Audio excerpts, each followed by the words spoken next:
Hello, I'm Toycat, and welcome back to another second channel political video. Today I wanted to talk about the 2020 United States presidential election, because as you might know, voting ended over 72 hours ago, but at time of recording, it's still not known who won. And the precise reason for this is because of the states. You're probably familiar with that if you follow this race, but if you don't follow this, you might be like, wait a minute, so one of the guys has more than a 4 million vote lead, a roughly 3% lead, that is likely to get bigger. Again, individual states might flip either way, we don't know for sure, but it's likely that the vote lead will get bigger between this guy and the other. How is it that the person with the most votes doesn't win? And at this point, if you're someone who's a fan of this guy or this party, you might then say like, oh, I can't believe we don't use the popular vote to elect the person. That's what every other country does, right? And no, that's not what every other country does. I know a lot of Americans only follow American politics, but today I wanted to show how other systems do actually have the same bias. It admittedly does come up more in America, where the last election, 2016, was won by the person who had fewer votes overall in the country that they are leading, and it happened in that same country, because it's crazy that it happened not just the one time in America, but if you go back another 4 elections, you can see how, oh yeah,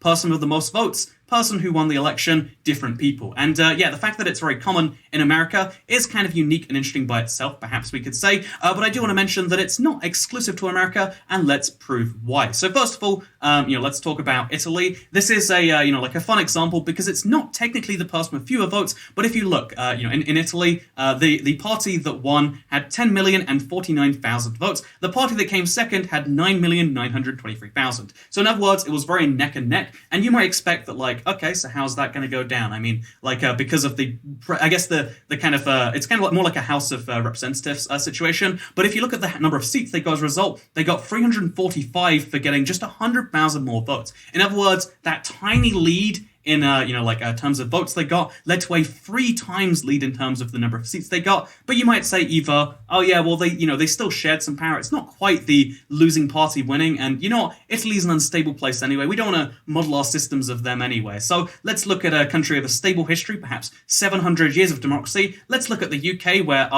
it turns out it's happened here as well. In 1951, the party with the most votes was not the party with the most seats, which means the Prime Minister after this election was not the person that most people voted for. 13.9 million people voted for Labour and Clement Attlee, who, again, as you can see, he got the second largest vote share in British history, even to this day. Like, it's been 70 years, and he still has the second largest number of votes, which is kind of wild when you think about it, but he still did not win the election. Every other Prime Minister, bar one that has been elected since then, has had more votes than the guy who didn't win the election, but that is a key part of the system, because in the UK, even though we don't use an electoral college where we value different places differently based on their thing, almost every country has some form of electoral districts. So this is what they look like in the UK. Again, you might recognize the states a lot more in America than you recognize the electoral districts in the UK, but you need to win a majority in each of those seats, or rather, you need to win a majority of each of those seats, and then you need to win a majority of those seats.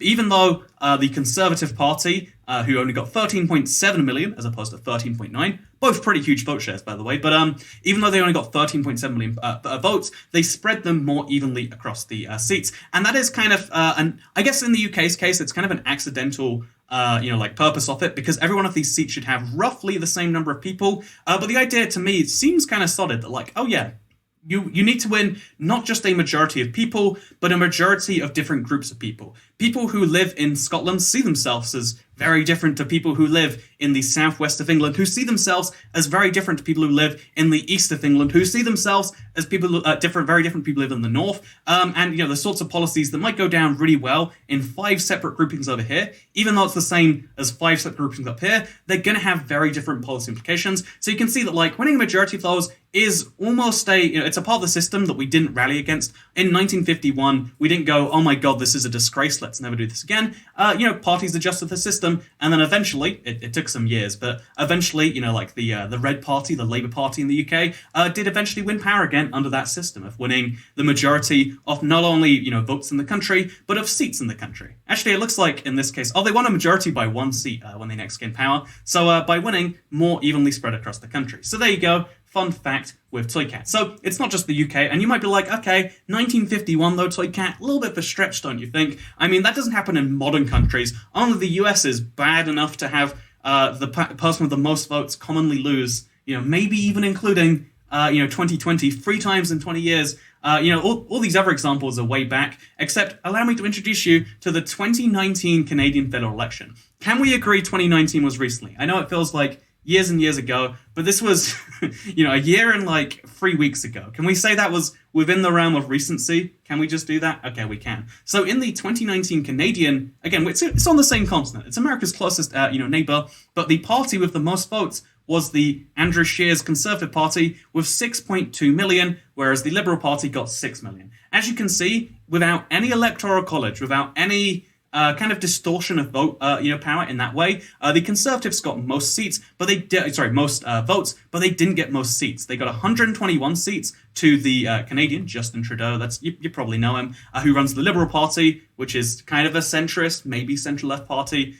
Canadian politics is really interesting, as you can see from the fact that there's 6 major parties in this election. But let's keep things simple and just be like, okay, there's left, there's right. The right party was, got fewer seats than perhaps they would have under an ideal system, because, as you can see, looking across Canada, the Conservative Party is very, very concentrated in particular areas. Canada is a federation. That's why it's called a federal election, am I right? See, can't disagree with me on that one. But Canada is a federation of 10 provinces and some territories. But every time I mention territories, people get offended. So Canada is made up of some places. Okay, we good on that? And as you can see, although the Conservatives do very well in some of those places, they don't do well in all of those places. Like, as you can see, almost every seat in Alberta, I think it actually was probably every seat in Alberta. Yeah, every seat bar one in Alberta was won by the Conservative Party. Every single seat bar none in Saskatchewan was won by the Conservative Party. And you can see the kind of reverse of that happening in a few places around here. Every seat in each of these 4 provinces was won by the Liberals.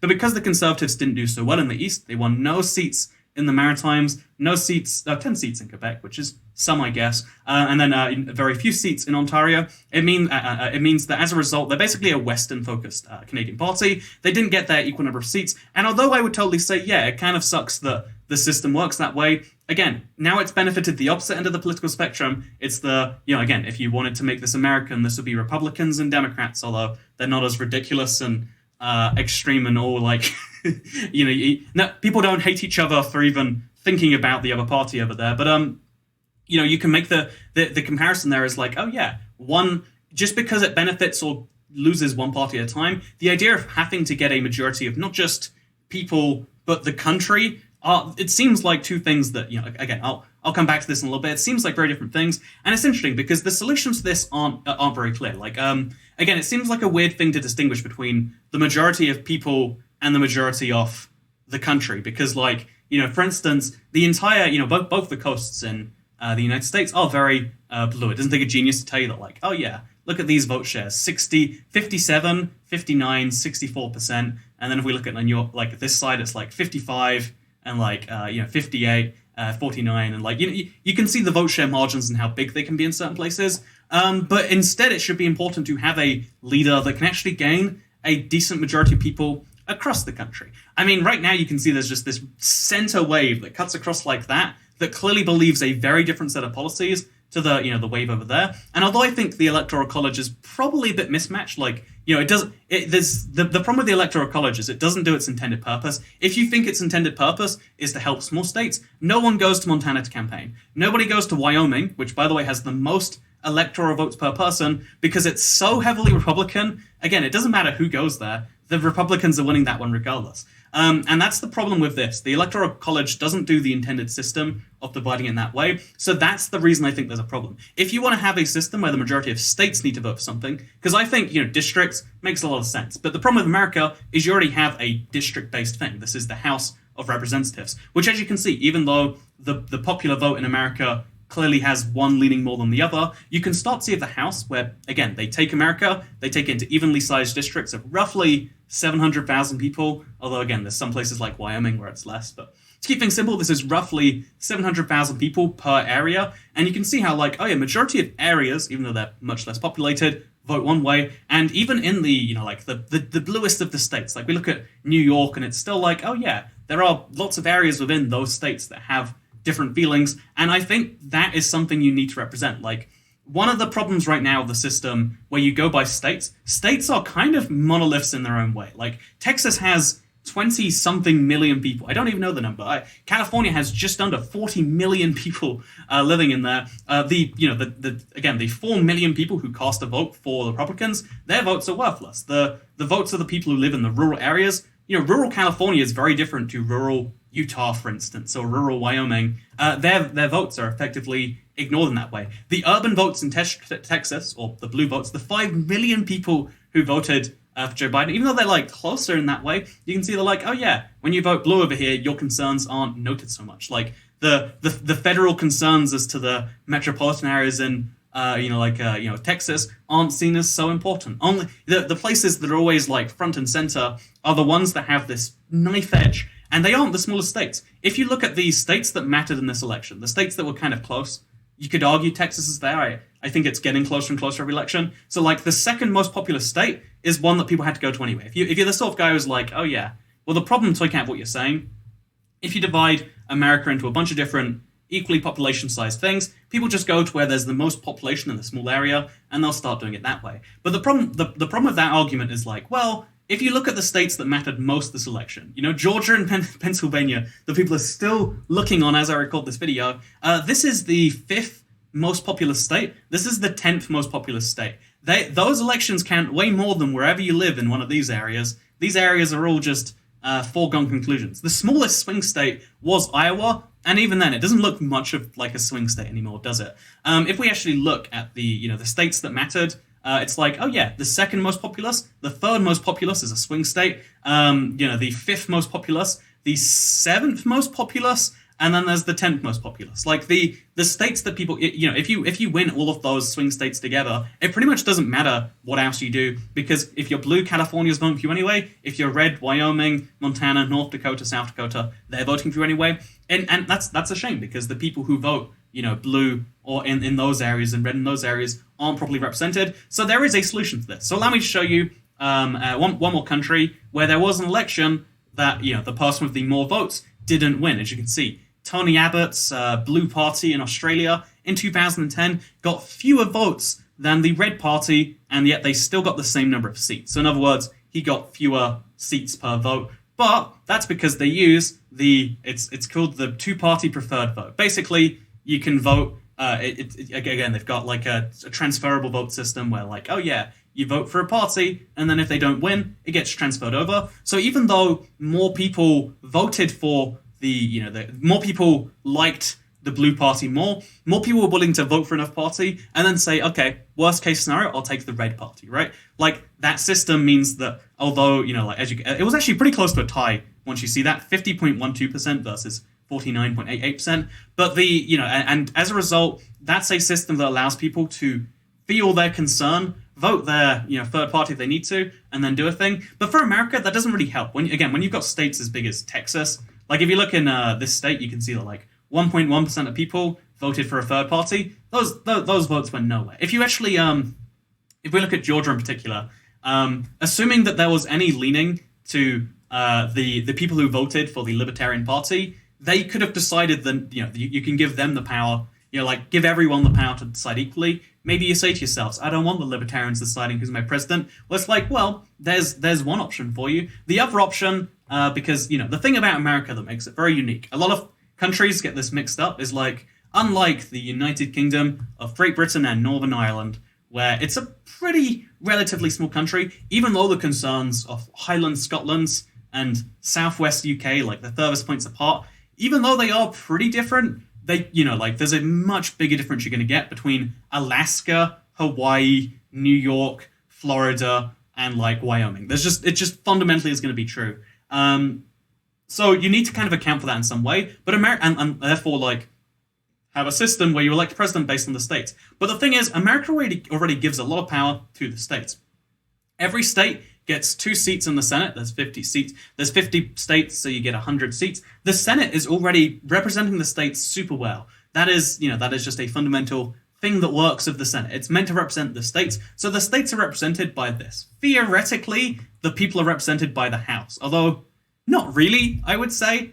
I mean, that's just again, if you live in a kind of if you look at some of the races, it's District 1, 56 to 43.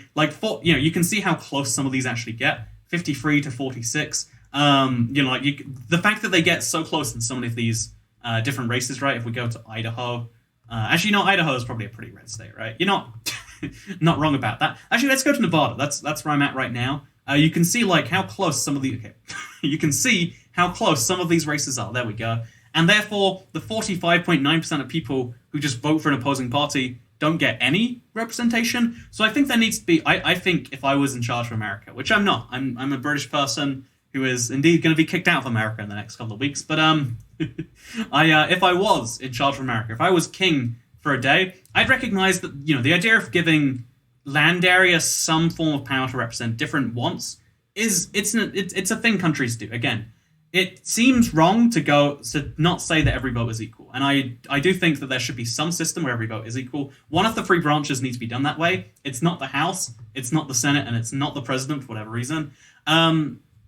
But other countries do have a system like this. So, like the Australian Senate, you probably saw it earlier. Accidentally clicked it. If you look at the Australian Senate, you can see how if you're in New South Wales, the Senate of Australia gives you like 13 times less representation than if you lived in Tasmania, because they recognize that there are different political needs and wants based on where you're at. The most interesting system I found out about while I was just diving into this is the Senate in Germany, the Bundesrat, where their system is even more interesting because it's not elected by the people, it's elected by the state governments, which makes way more sense. Like, if it's meant to be for the states, why are the people electing by the states anyway? It seems kind of backwards in that way. And that's why if I was trying to balance America's need to have different state politics, because I'll admit, even just between California and Nevada, they're literally neighboring states, right? The change you get in attitudes from blue and red politicians is huge. Just between, to give some more examples, just between New York and New Jersey, the change between blue and red politicians, they're both blue states. It's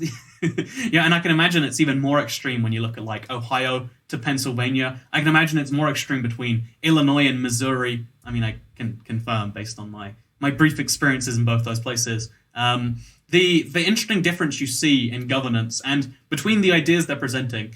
One of the things that I don't think people like, but I think it's true. Like the Senate candidate running in Texas, Mary Hegar. If you look into them, they generally will possess some views quite to the right of the rest of the Democratic Party because they're performing for a red state. And if you look at the red party people in California, they'll have some views that are pretty to the left of the mainstream party, to the point where Arnold Schwarzenegger was the Republican governor of California, and Mayor Bloomberg was the Republican mayor of New York.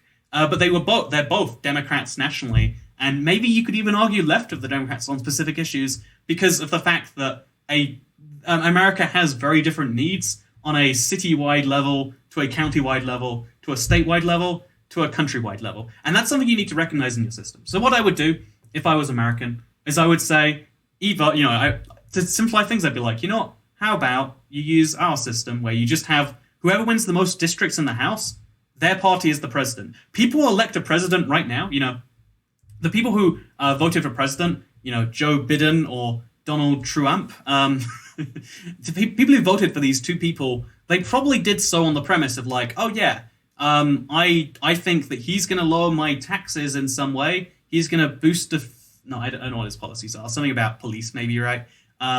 Whereas he's going to cut my taxes and he's going to increase defense spending. Or, I'm not in. I don't follow any pledge they make about these things because that's not a power the president has. The president just vetoes or doesn't veto things. The power to make budgets, the things that people campaign on non-stop as president, belongs to the House. So shouldn't the person who leads the House just be the president? Okay, nope, you're American, you want to keep your president, that's fine. I get it. So then what I think you should do, have a system where the House goes by district, etc. Have a system where the Senate gives the states power. So that's kind of important. Then I would say president, two options. One, you can do the popular vote thing, but then you might say mob rule. But I don't think that's how it works in the majority of people. But sure, okay, no nationwide vote. I think America needs some nationwide vote. If you don't think that's going to be the presidency, how about alternative idea here? What if you want the Electoral College to represent winning the majority of states? It's not how that works. It just so happens that the majority of people who win get the majority of states. If you look back, 2012, oh, what's that? It looks like, he got 26 states plus DC. 2008, oh, he got 28 states plus DC plus Nebraska 02. What's that? If we look back to 2004, he got 31 states. What about 2000? Oh, it's still 30 states. So the majority of the times they get the majority of the states, right? That's just kind of how this one goes. But if we go back to 1976, I know it's a while back, and we'd have to go through some landslides, but those landslides would happen no matter what system you use. The election of 1980 is going to go to the guy who got 10% more votes across all the more states. But if we go back to 1976, you can see how this blue person won the election with 23 of the 50 states. The person who won the most states did not win the election, even though they were close in the popular vote too. So the current system doesn't even protect the states at all. So if you want a system that protects states, make a system that protects states. The Electoral College is a system that has this weird layer of anti-democracy in there. It has this weird layer of things getting disproportioned, and anyway, it's a whole thing. So, by the way, if you want to know how he won with 23 states, that's because he won not the biggest, and it's interesting because he didn't win California. This is before California was blue. So he won the second. Oh, actually, I guess he won the second biggest state, the third biggest state, the fourth biggest state, and it looks like all the way down the line. Actually, no, Pennsylvania was the third biggest state at that point. That's kind of interesting to imagine. Anyway, so as you can see, second biggest state, third biggest state, fourth biggest state, fifth biggest state, sixth biggest state, if I'm not mistaken, and then all the way down the line. And it doesn't matter because there is no protection for states. He could have even won with 21 or 20. He could have won with way fewer states. He could have lost Arkansas. He could have lost Minnesota, and it wouldn't have changed anything about the election. Because you don't need to win the majority of states in the current system. If you want that to be a characteristic of democracy, why not have a popular vote where you also need to win the majority of states? But then you might say, Toycat, what happens when 1976 happens and the person who wins the popular vote doesn't win the majority of states? And that's why I recommend we go back to, was it 17? What, did America have its first election in 1776? I feel like it probably did. If we go back to 1776, okay, it wouldn't be well, let's just go to the first presidential election. This is a rule that used to be in place until the 12th Amendment. Am I just searching it wrong? Let me show you something interesting. If we go back to the very first election, or if we just show you what the 12th Amendment repealed, how about we unrepeal the 12th Amendment? I hope I'm getting this right. I don't know how to spell, is the real... Why amendment, right? Why is it saying the 19th Amendment? Like, do I not get to see the 12th? Okay, here we go. So if we go to the 12th Amendment, there was a rule that previously had the president and the vice president being elected on the same, as different members of different parties. Right now, when you run as president, you run as vice president too. Previously, they had a pretty fun little system, where the second place person would become the vice president. So first place was Thomas Jefferson, second place was John Adams. Do you know who became the vice president of America? Better believe it was that guy. Anyway, I think that's beautiful. I think that could perhaps be the system. If vice president is always from the party who wins the most states. That way, you always have the check and the balance on the leader, right? I'm just saying that if you want to have a system that protects states, have a system that protects states. It's not the Electoral College. Also, most countries don't use the popular vote. Both the Electoral vote and the popular vote are both dumb ideas. Is what I'm trying to say right here, and that's not going to win me any popularity contests. But you know what? Saying something sucks, but saying the alternative sucks is not how you have fun in America. What you got to do is say you got to pick a side. You got to say the other one. Basically, insert worst word here: fascist, Nazi, communists, and then you'll win Miami-Dade County. But anyway, with that said, thank you for watching this video. I hope you all enjoyed it. And it's pretty wacky. That I think one thing that probably should be one of the quirks of America is Florida counted all their votes by 3, 4, 5 hours after the election. That's the thing that could actually be improved. How about everyone counts the votes fast, so we're not in this weird limbo where everyone's claiming fraud or they're claiming that that's the real thing that needs to be fixed. Also, just in case you guys are looking for a replacement to your Senate, because Australia's Senate's kind of wacky, the Bundesrat's kind of wacky and confusing. We have something called the House of Lords in the UK. I could do a whole video explaining British politics sometime, and it's hilarious. Again, everyone's focusing on we need to have democracy about mob rule. One of the ways we achieve that in the UK, I'll admit, we're not one to talk, is we have a house of 801 people, and those 801 people are mostly, they used to be mostly people who like just inherited the position. Now there's only 92 people who are there, not because they did anything cool, because they were born from someone who was previously a member of the House of Lords.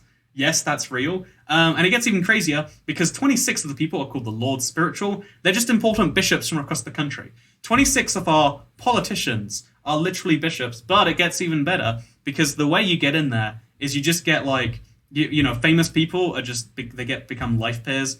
There are scientists in there. And even though it makes no sense now, it's the same kind of premise as the Senate, where it's lots of different groups within society. Nowadays we see it as geography-based because Wyoming is a very rural place, whereas New York City is very urban. It's actually not a very rural state. But if we look at, like, I don't know, Connecticut is a very urban place. Rhode Island, let's use as a better example.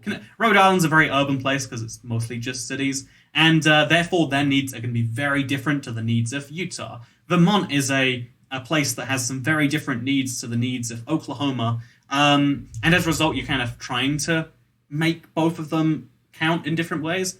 And at the time, there was a need to have, bishops be represented and scientists and political figures from past times. And it's wacky, but it does technically work. So just remember, it can always be worse. Yeah, there we go. There's my election speech. ToyCat 2024, right? But yeah, I let me know if you want to see a whole video like about the real future implications of what this map means, because this is a map so different to any electoral map I think anyone's expecting to see. So let me know if you think that'd be fun, or if you hate my British voice, then I'll stop talking now. Second channel, don't care. Goodbye.